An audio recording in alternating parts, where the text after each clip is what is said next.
our next speaker. So now we're ready. Yeah. Great, thank you. So my name is Jim Birmingham. I live in Waterbury, Vermont. I am the Director of Nutrition Services for the Montpelier Roxbury Public Schools. So first of all, thank you for supporting universally free school meals for Vermont students this school year. The benefits of universal meals are numerous and have led to a marked increase in school meal participation in our district. This increase in participation has led to a corresponding increase in the amount of food that we are buying, and this increase represents an opportunity for Vermont farmers and producers who could benefit from supplying Vermont school meal programs. In this school year, Montpelier Roxbury Public Schools have already purchased roughly $20,000 worth of fruits, vegetables, cheese, bread, maple syrups, and meat from Vermont farms and producers. Presently, we are working on soliciting bids for next school year. For example, we are evaluating bids to provide for producers to provide 80 gallons of Vermont maple syrup to the district and 500 pounds of Vermont beef. This is for the 23-24 school year that we're looking ahead to already. My understanding and application of the procurement regulations and informal bid process is due in large part to training and support I have received from the Vermont Farm to School community. This training has been largely supported by grants funded by the Agency of Agriculture, and this represents a clear example of the benefits of funding farm to school initiatives. Montpelier Roxbury Public Schools will be spending more money with Vermont producers as a direct result of the training supported by these grant funds. For the benefit of Vermont students and food producers, please continue to support the Farm to School and Early Childhood Program with a level base appropriation of $500,000 for fiscal year 2024. The Local Foods Incentive Grant available to Vermont school food authorities has created a major shift in the way that school food directors think about spending money and utilizing their USDA commodity foods entitlements.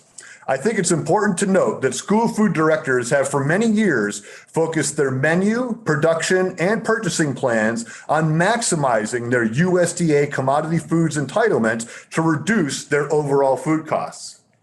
The introduction of the local incentive grant has rapidly changed that mindset. Now, food service directors are prioritizing local purchases that count towards a local incentive grant over USDA commodity foods. Whether a food is available locally has become a much greater factor for food service directors when deciding how to allocate USDA entitlement funds. This shift has not been an easy one. Changing the purchasing paradigm takes time for school food authorities who make decisions on bids with local producers and USDA food allocations far in advance. Our district was unsuccessful in our first attempt at reaching the local purchasing threshold for the grant award. We are continuing our efforts to increase our local purchases with the goal of successfully reaching the 15% threshold for local purchases in the future. A question that came up in the Senate committee was what happens to the balance of the $500 in the local incentive grant that's not awarded. And my next paragraph here is an idea to speak to that. In future iterations of the local incentive grant, I think that it would be a benefit for partial awards to be allocated if there were still grant funds available after all of the successful grant awards had been distributed. A district that had tried to meet the threshold but had fallen short would benefit from being awarded a local incentive equal to the percentage of local purchases they were able to achieve. For example, a district who managed 12% local purchases could be awarded 12 cents per lunch, again, if the grant funding allowed. I think that this would encourage districts who are reluctant to try to meet the threshold for fear of falling just short to make more purchases from Vermont producers and farmers. While not within the purview of this committee, I want to take this opportunity to say that one major shift that I think would create a major benefit for Vermont farmers and producers would be to move from the current system of USDA commodity foods entitlements to providing cash in lieu of commodities.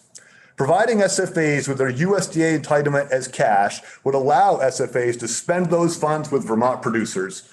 Vermont's food service directors are looking for ways to reduce our dependence on USDA foods and to maximize the local incentive. This is a major paradigm shift that has been readily accepted by a group that has been historically wary of change. Having the opportunity to receive cash in lieu of commodities would keep much of those funds in Vermont. Presently, nearly all of the USDA funds awarded to Vermont schools go to out-of-state producers. The Local Foods Incentive Grant has had a deep and immediate impact on many Vermont school food authorities. Our efforts to reimagine school food purchasing to maximize local products are ongoing. What is clear is that the Local Foods Incentive Grant is working and that more and more school food dollars are being spent in Vermont as a direct result of it. So for the benefit of Vermont students and food producers, please support the Local Purchasing Incentive Program for schools at $500,000 in base funding.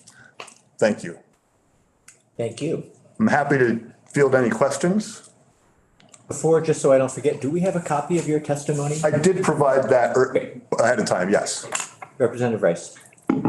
Just want to sort of ask the same question I was asking of Connor from your perspective. Are there things that you supports or capacity that could be given to you as from the state or regional level down that you could plug in that isn't currently happening? That would help us achieve our local purchasing goals. I think that having the grant available is a big motivator. And I think that's the thing that is really pushing people to try it. The idea that we can get some of that money back. We understand that we pay a premium for local products. The idea that we'll be able to get some of that back in the form of a grant award really sort of emboldens us to spend that money ahead of time. I think that the resources and sort of the support ahead of time that I think could help would be sort of what I referred to in the first part of my testimony, and that the training that food service directors receive from organizations like Vermont Feed or NOFA is really what allows us to take advantage of the informal bid process to be able to work within the procurement regulations that we have in order to make those decisions and award those bids to producers in a way that meets the regulations. And I think that that training that I've received from the Vermont Farm to School community really has sort of set me up to be able to think that 15% is achievable. And so I think that that's where it starts, is with giving the food service directors like me, and I did this when I was very new, is to make sure that we're getting that training in what the procurement regulations are, but then how we can use an understanding of that process to increase the amount of local products that we're using, because they really go hand in hand. We need that. We need to have that understanding of the procurement process in order to be bringing foods into our cafeterias locally and have it meet the standards. Somewhat relatedly, are there places where your local food purchasing is being incorporated into curriculum or sort of moving out of the cafeteria and into classrooms, talking about where food comes from, how food's grown, importance of nutrition, and to the level that's happening, if there's anything you want to say about it, great. And if not, or if it's not happening as much as it possibly could, are there things that could help support, again, outside of your school district, that could help support more of that? It's cool that you asked me, because our district has this really amazing program. And when you look at it from a distance, you see this spectrum that students move along, this farm to school spectrum, where you have kindergarten kids putting a bean seed in a Dixie cup and seeing it grow, the most basic part of it. And then you come to the high school and you'll find kids who are seniors in their science class who are growing a greenhouse full of peppers and tomatoes, turning it into a hot sauce, and then marketing it, creating their own business. So we've got this wide spectrum from the most basic elements of agriculture to synthesizing new uses of those things to create a business. And so we see that happening, and my district's a really good example of it. I think the thing that we want to see to support it in the future is to really institutionalize those things. That in many ways, the farm to school initiatives that I've run into are very often tied to a personality, somebody who really feels strongly about it. And that's what's happening with our program too. We've got a few people in key places of our district who really feel strongly about farm to school and who have made it a part of their curriculum.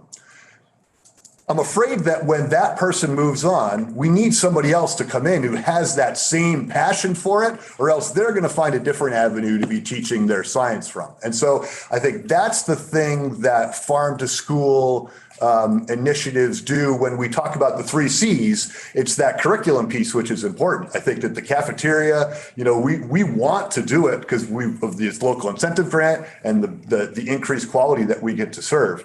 The community obviously wants us to be spending those food dollars in Vermont, and it's that classroom piece, the community piece, the classroom or curriculum piece of farm to school, which I think is difficult and often tied to people. And I think that if we could institutionalize that spectrum, so that it was something that was coming from the administration of a district, as opposed to something that was happening from the energy that came from individuals, that we would have a much more sustainable farm to school program for the entire state. Representative Graham. My question is, how would a local producer know what a school district is looking for as far as local food? So Their list put out. So trying to think about how to say this exactly right. So the amount of money that we're talking about with a district of my size means that I'm using the informal bid process, which I don't have to go out and, submit requests for, I don't need to solicit bids. I can basically choose the producers that I'd like to get bids from, and then I go to them with my specifications. I need 80/20 beef packed in 5-pound packages, delivered frozen on the first of these months. And so those are how those sort of specifications happen with producers, is again, because I'm using the informal bid process, I'm able to identify producers that I want to get bids from, and then I send them my specifications. And then they either respond with a bid or they don't. Does that answer your question? It does, but there may be local producers out there that would grow more of a certain thing if they knew the school district was looking for it. Absolutely. Yeah, I would agree with that. Don't know. I mean, Right. So this bid process happens far in advance. So we're now in January and February working on the bid process for the 23-24 school year, with the idea of being able to, provide our specifications to producers as far in advance as we can, and at this time of year, so that they can incorporate that into their planning for the upcoming growing season. And so really it just comes down to us as food service directors, using the informal procurement rules as best we can to our advantage, and also to set our producer partners up for success by releasing those specifications as far in advance as we can. Representative O'Brien, and I think maybe we should move on. I know we've all got questions, but Representative O'Brien. I just had a question about, sort of frustrations and challenges. Do you ever sort of reverse engineer what you need as far as food goes? Like, it's been frustrating if we only, could buy a lot more burger or milk or apples or eggs, really simple things. Like, they should only be these Vermont foods instead of 15%. And so, because we are sort of in the business of incentivizing, so going backwards, sort of up the food chain that way. I'm just, curious as far as, do you just run into USDA commodity problems, or is it we don't have those foods in Vermont? I mean, 500 pounds of beef sounds great, but it's one cow, which isn't going to support a lot of farmers. Right. So trying to think about how to answer that. Struggling with that one. So I'm sort of missing the heart of the question. Can you help me out? program nutrition directors, do you ever sit down and say, like, if we could come up with 50,000 eggs a day in Vermont, laid in Vermont, how do we get those out to the schools? Is it a money thing? Is it the capacity's not there yet? We need to incentivize more egg layers. Are they there, but they're decentralized? Like Rodney's question, they don't know if they can get into schools. Yeah, I think that in some ways, does somebody have a better answer? No, go ahead. I'd be happy to try to offer it. Well, just like colloquially, I was thinking back to a USDA advisory foods meeting I was on with a bunch of food service directors recently, and we were talking about our beef producers, and it came up to the fact that we all wanted to keep that secret. No one wanted to tell anybody else who their beef producer was because they weren't going to be able to keep up if that next neighboring district also had won a bid with them. So I think that we do run into the capacity problems to some degree, and that's just a colloquial example that I can think of off the top of my head. Yeah, and I think for the record, my name is Helen Burka, and I'll just pipe in. I think this Yeah, go ahead, might be a Helen. great segue for our next two speakers, who are aggregators and distributors, so they can kind of speak to that collective demand, if that's all right. Yeah. Thank you very much. So next, well, I won't introduce who's next. I'll let you do that. Yeah. Yeah, go ahead. Hello, Morning. my name is Becca Perrin. I'm the account manager for Green Mountain Farm Direct. We're a local food hub based in Newport, Vermont. And so to speak to the question, we're kind of the intermediary between the local food producers and farmers in Vermont and the schools that are looking to purchase local food. So we aggregate and distribute the food, which makes the job a lot easier for the farmers to need to find those markets, and the job a lot easier for the schools that are looking to aggregate a wide variety of different food products that qualify for this local purchasing incentive grant.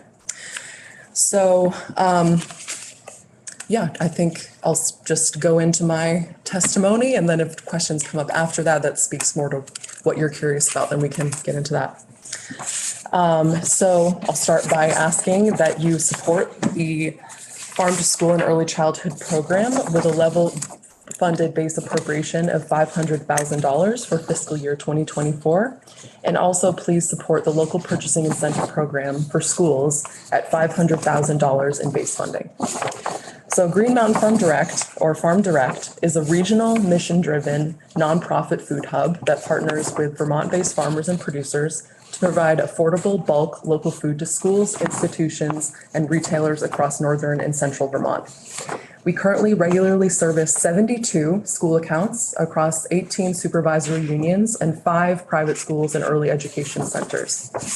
We source a wide range of products from over 50 Vermont-based producers, from fruits and vegetables to dairy, eggs, meat, soy products, beans and flour, maple and honey, and pickles and other value-added products. Farm Direct operates as an aggregation and distribution service, as well as providing marketing, sales, and technical assistance to our producers and customer partners. Every dollar that passes through Farm Direct supports Vermont's food businesses, provides Vermonters with fresh, locally produced food, and strengthens the connections within our local food economy. Farm to School programming and the local purchasing incentive help create a stable food system that includes schools and early childhood centers. When the local purchasing incentive program was launched at the start of the 2021 to 2022 school year, schools, like all of us, were reeling from the COVID-19 pandemic. Farm Direct saw its sales from schools plummet dramatically during the 2020 to 2021 school year, a year that forced schools to pivot to to-go meals and forgo scratch cooking, which changed their procurement needs.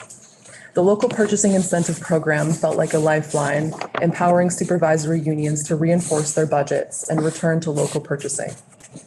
In the Northeast Kingdom, many schools are rural with enrollments under 100 and tiny procurement budgets for their kitchens. Given these barriers, local purchasing is often a challenge, but the local purchasing incentive is a direct response to that challenge.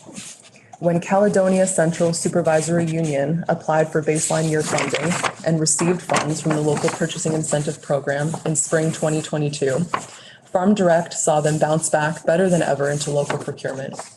They were able to work with Farm Direct to reinvest in their priority of purchasing local products and establish regular deliveries to their 7 rural schools. As a result, Farm Direct sales of Vermont produced and grown food to Caledonia Central schools more than tripled in the 2021 to 2022 school year from the previous year. The 7 Caledonia Central schools were all empowered to participate in our regular Harvest of the Month delivery program, which sends a monthly seasonal produce out to schools across the state. And then there's curriculum that's connected to each one of those seasonal crops throughout the year. On a monthly basis for use in their menus and educational farm to school programming. We saw the food service director for Cabot School, which has an enrollment of 158 students, increase the regular purchasing of locally raised ground beef from beloved NEK meat producer Bros Slaughterhouse in Troy, locally grown and stone ground wheat flour from Morningstar Farms in Glover, and carrots from Pete's Greens in Craftsbury. Serving local products in school cafeterias creates ample opportunities for connection between students and their local food system, as well as expanding their understanding of where food comes from. It also opens up new wholesale markets for our local producers who can rely on Farm Direct for technical assistance with their sales. Green Mountain Farm Direct saw its overall sales to school customers grow by 25% between the 2020 to 2021 to 2022 school years, which was when the local purchasing incentive was launched. All 52 of our Vermont-based farmers and producers were directly benefited by this sales increase, but it was especially impactful to our small-scale vegetable growers like Joe's Brook Farm in St. Johnsbury, whose sales to schools more than tripled in that time period, Heartwood Farm in South Albany, whose school sales quadrupled, and West Farm in Jeffersonville, whose school sales also quadrupled. We know that these meaningful increases were directly supported by the local purchasing incentive program, which empowered schools to reinvest their budgets in the local food economy. So again, I urge you to please support the Farm to School and Early Childhood program and the local purchasing incentive program. These programs are critical to the ability for schools and early childhood programs to participate in and strengthen our local food system and create a sustainable economy for all Vermonters. Thank you. Thank you, Becca. So Green Mountain Farm to School, so you mentioned how many supervisory unions or what your territory was. Yeah. And I'm wondering, is every school district in the state aligned with an organization similar to yours? And how, and also who determines that, if that's even the way it works? Or are you sort of on your own and you'll grow or shrink depending on how many people are interested in working with you? So I'll take it bit by bit. So we've kind of carved out the state so that different food hubs are serving different areas of the state. So we serve broadly northern Vermont. So we kind of divide the state by Route 2 and above. So just north of here and over each way is our area of service. We're going to hear from Tom in a moment from Food Connects down south, and they serve broadly southern Vermont. And then there are 2 smaller food hubs that are in the Rutland and Middlebury area that service that area because it's kind of a dead zone for both of our food hubs. So that was a service area that just recently popped up with a food hub. So when schools are interested in working with us, generally what happens is they will reach out and say, we need help procuring local food. Our entire product list is available online, so anybody can see it. A school can just log into our website and see all the local products that we offer, what our prices are, what our case sizes are. So they'll reach out to us and say, I'm interested in your service. I'm looking to procure this, this, and this. And your product list aligns with my needs. And so from there, we will determine delivery and make sure that we can get food to them on a basis that works for them. To answer I think you had a question about, does every school in the state work with a local food hub? The answer is no. So it's an uphill battle to change attitudes and ideas about local purchasing. And it's a battle that we're facing head on, and this local purchasing incentive absolutely helps with that because one of the biggest barriers is cost. It's more expensive to purchase local food, and it's a lot cheaper to purchase the food that's trucked across the country that comes from the standard distributor. It's really easy for them to do that. So we are fighting that battle constantly. So your organization exists because the population you serve, very broadly speaking, supports it. wants it to be there. It's not because anybody at the state level, just for example, mandates that it be there. Absolutely correct. Yeah, we're an independent nonprofit organization that operates a food hub. And then we work with these organizations like Agency of Ed, Agency of Ag, NOFA to operate these grants and provide service to the supervisory unions that want to use these funds. So I think just a question, which I won't ask you to answer, or we won't try and flesh out really right now, but just as for schools that live outside of the areas that you mentioned, how do we, what do they need, sort of, again, very broadly speaking, in order to have the same opportunities that you're providing in your area? So again, I don't want you to. Yeah, so just to clarify, there is coverage for every single SU by a food hub, but not every single one of them utilizes the food hubs. Oh, okay, all right, thank you. What I meant to say. Thank you for clarifying that, okay. What's your outreach to schools? Because I noticed, and I keep harping on Grand Isle because that's my district, but we haven't applied for any grants. We haven't done anything. And I'm just wondering, from your perspective, this seems really easy. This is like how we order food from Vermont Food Bank for the food shelf. You go online, you see what they have, you order, you either pick it up or it gets delivered. So what do you think the disconnect is, or the barrier is for schools that aren't participating? Because I mean, I've just popped on your website. It couldn't be simpler. Thank you. Yeah, no, it's great. I mean, it's a really easy website. So like, what do you think we need to do for on the local level for our school districts to be more aware of you? Like, how can we all partner better together, I guess is what I'm asking. How can we partner better together to outreach to schools, to educate them on the resources that are available? That's a really great question. That is my entire job and I do it every day. So I am always looking for more support in doing it. I talk to schools regularly. So my job is to manage our current customers and then grow to schools that we're not working with. So I have conversations weekly with schools that are just not ready to make the jump to work with us because they're just so used to what they're doing. And it's difficult to sort of like change attitudes and minds and opinions. And have you gotten pushback from school boards, or is it just from the schools? So I'm wondering the sort of community component of this. Yeah, school boards are the place to start with the local purchasing incentive because the funds are distributed on the SU level. Okay. And we work with the schools on like a level down. So we have met with school boards and worked with them. And it's a good place to start because that's where a lot of the decisions are made. Representative Rice, did you have a question?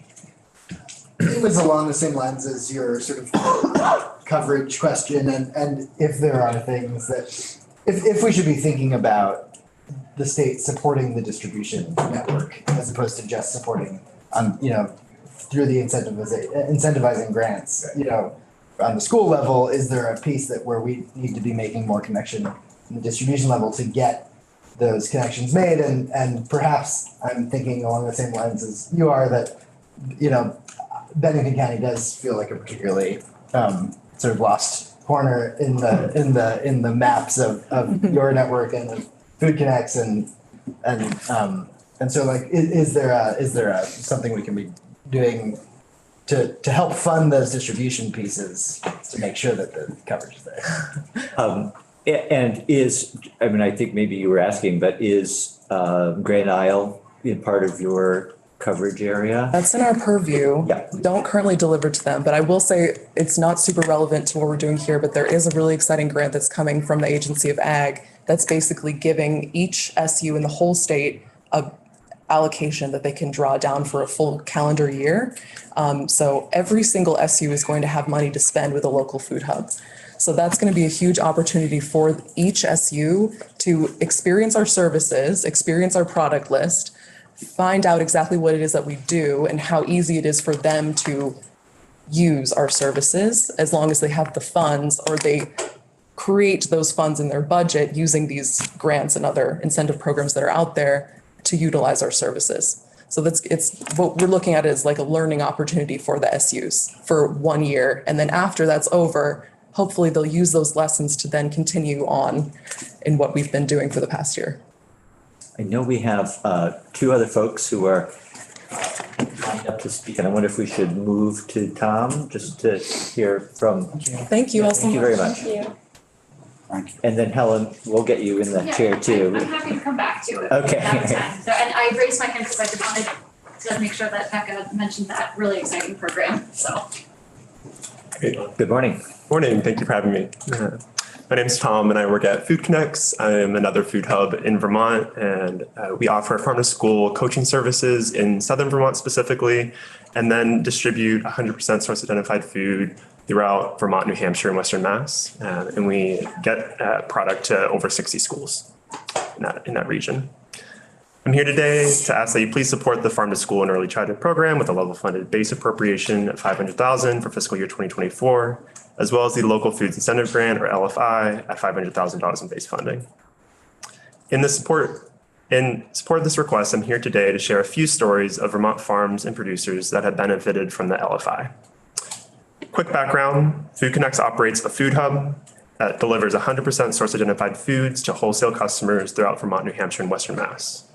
In my role as institutional sales associate, I have the privilege of overseeing our Vermont public school accounts and supporting them with their purchasing. Every week, I talk with food service professionals about products Food Connects offers that meet the Vermont definition of local for the LFI. The first producer story to share highlights Boyden Farm. Food Connects started selling Boyden Farm beef in March 2021. Located in Cambridge, Vermont, Boyden Farm is a fifth-generation family farm that offers grass-fed, grain-finished beef. Farmer Mark Boyden cares deeply about serving public schools.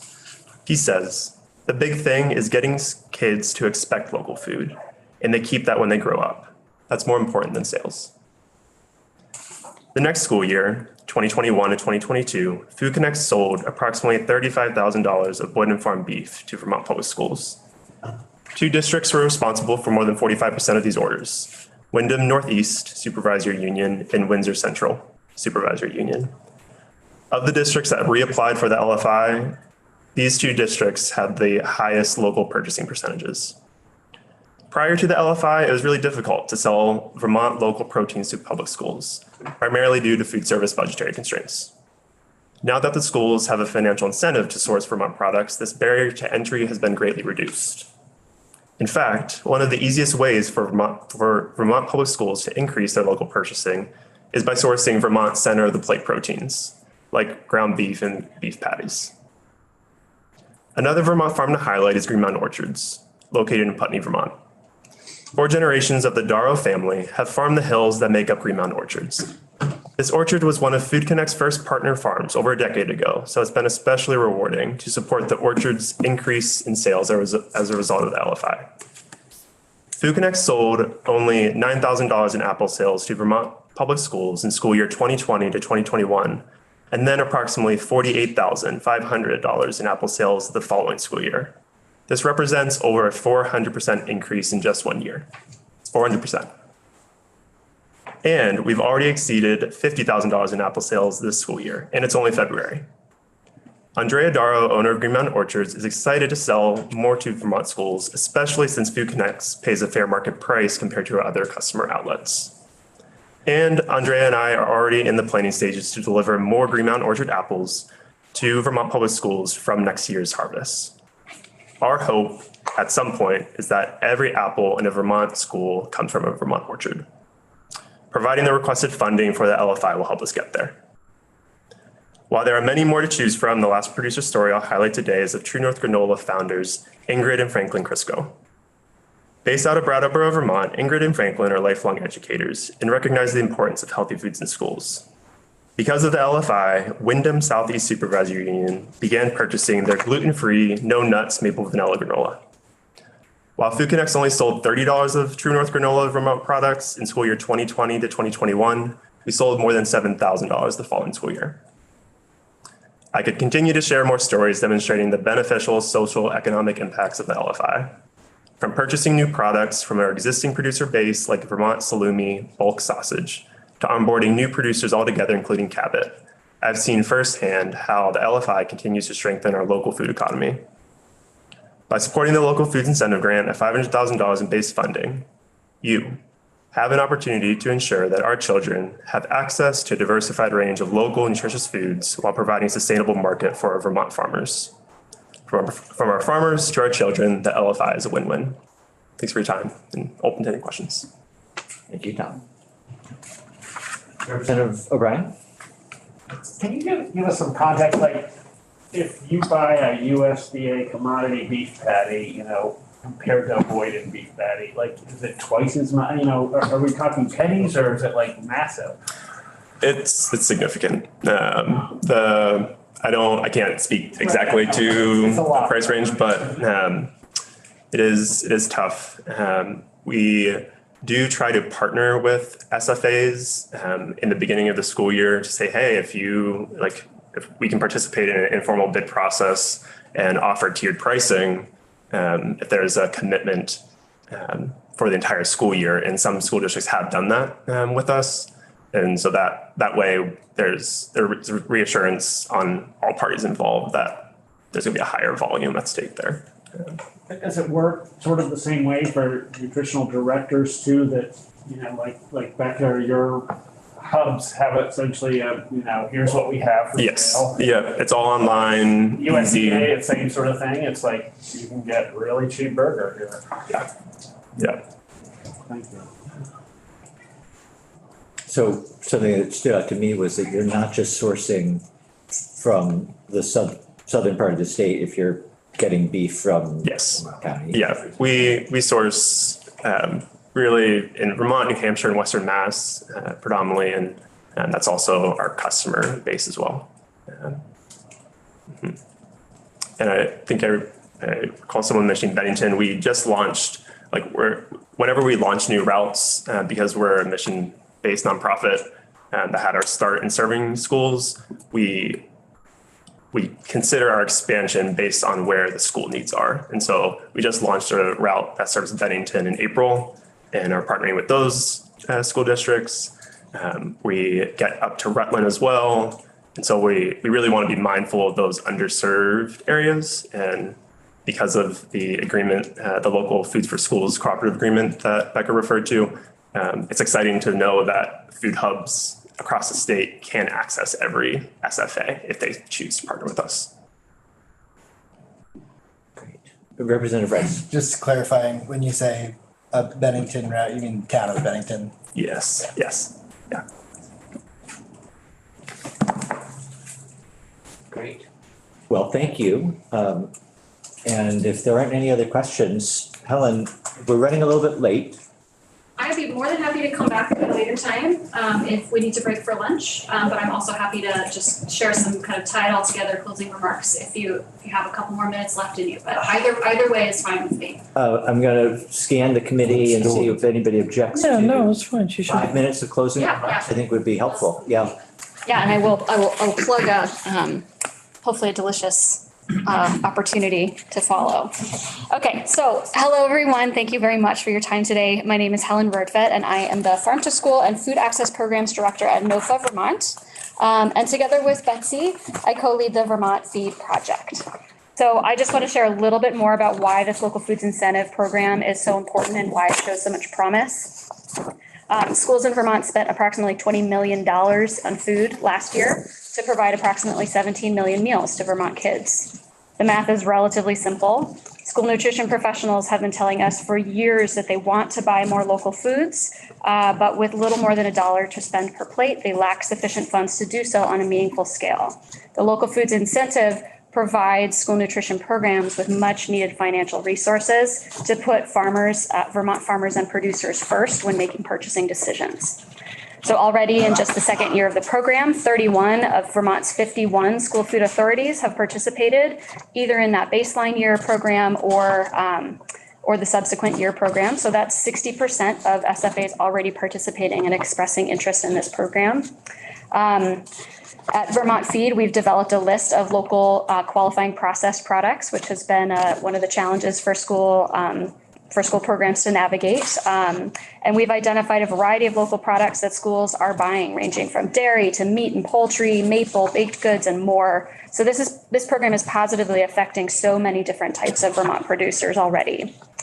So the SFAs that were successful in achieving the 15% or more this year, and those that submitted their applications but maybe didn't quite get there, collectively spent over $775,000 on Vermont local foods last year. So when you think about the $340,000 that will be awarded to them in grant funds through this program this year, that's a pretty remarkable 2-to-1, more than 2-to-1 early return on this investment from the state. Act 67 of 2021, which established the local foods incentive grant program, states that it is the goal of the state that by the year 2023, at least 20% of schools, of the food schools purchased will be locally produced. And while we're not there quite yet, we have made really significant strides in relatively short order. The institutional supply chain takes time to respond, and thanks to partners like these, we've had, that time has been cut down dramatically. And it also takes time for school nutrition programs to set up new purchasing relationships and tracking systems, as Jim spoke to earlier. But we see the relatively high participation in these programs, a clear expression of demand and need for the program.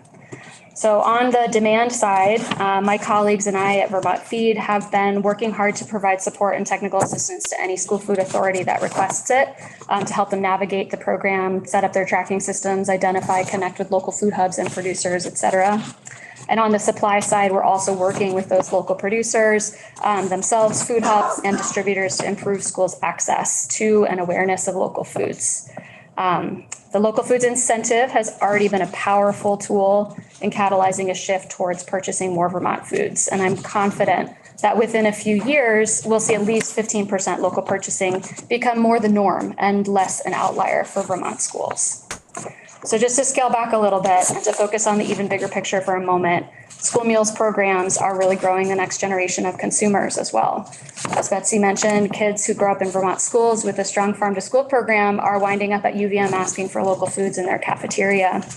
And as schools continue to increase their local food purchasing, we'll see the further strengthening of our local supply chain, which will facilitate greater market opportunities for our farmers and producers. So this local foods incentive program clearly demonstrates the power of a state incentive to catalyze a shift in institutional purchasing.